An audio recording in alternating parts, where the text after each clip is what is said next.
హైవ్యూస్ victory Venkatesh. ఇతను ఏం చేసినా చాలా క్లారిటీగా ఉంటాడు. రాజకీయం అన్నప్పుడు ఇంకా క్లారిటీగా ఉంటాడు. సో అదే క్లారిటీ ఇప్పుడు మెయింటైన్ చేశాడు.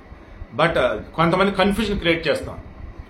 తెలంగాణలో చెయ్యెత్తి చేతి గుర్తుకు ఓటేయమని చెప్పాడు. ఆంధ్రప్రదేశ్లో వచ్చి చెయ్యెత్తి కమలం గుర్తుకు ఓటేయమని అంటున్నాడు. రెండు చోట్ల కూడా అతను క్యాంపెయిన్ చేసింది అతని కుటుంబ సభ్యులకి. తెలంగాణలో ఖమ్మం నుంచి లోక్సభ అభ్యర్థిగా ఉంది రామసహాయం రఘురామరెడ్డి. ఈయన పొంగులేటి శ్రీనివాసరెడ్డికి వియ్యంకుడు, వెంకటేష్కి వియ్యంకుడు. సో వియ్యంకుడికి క్యాంపెయిన్ చేశాడు. పెళ్లిగణ ప్రసాద్ని అడుగుతున్నాను, వెంకీమామని అడుగుతున్నాను, ఓటేయండి చేయి గుర్తుగా అన్నాడు. రామసహాయం రఘురామరెడ్డిని గెలిపించండి అన్నాడు.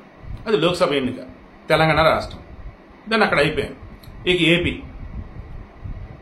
మన కామినేని శ్రీనుమామ చాలా మంచోడు. గతంలో ఇక్కడ ఎంత మంచి పని చేసాడు మీరు చూశారు. అందరికి అందుబాటులో ఉంటాడు. సో ఇటువంటి అతను గెలిస్తే మీకు ఎంతో మేలు జరిగింది, గెలిపించండి అని అన్నాడు. పువ్వు గుర్తుకు ఓటేయండి, కమలం గుర్తుకు ఓటేయండి. సో తన క్లారిటీ రెండే రెండు. తాను పార్టీ తరఫున ప్రచారం చేయడానికి రాలా. తాను వచ్చింది అభ్యర్థి తరఫున ప్రచారం చేయడానికి వచ్చాడు. ఒక మంచి అభ్యర్థి నించున్నాడు ఇక్కడ, గెలిపించండి. ఆ గురించి నాకు బాగా తెలుసు, గెలిపించండి. తెలంగాణలో అదే చేశాడు, ఏపీలోనే అదే చేశాడు. కాకపోతే రెండు చోట్ల రెండు విభిన్న పార్టీలు, రెండు చోట్ల రెండు విభిన్న గుర్తులు, అంతే. సో లైఫ్లో మీరు కూడా ఎప్పుడైనా ఏదైనా చేస్తున్నప్పుడు క్లారిటీగా ఉంటేనే చేయండి. బట్ ఒకే చోట మరలా చేయకండి.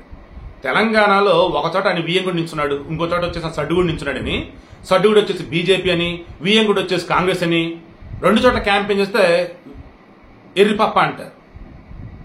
సో తెలంగాణ రాష్ట్రం సెపరేట్, ఏపీ సెపరేట్ కాబట్టి జాగ్రత్తగా ఇక్కడ సరైన నిర్ణయం తీసుకున్నాడు ఈ విక్టరీ వెంకటేష్.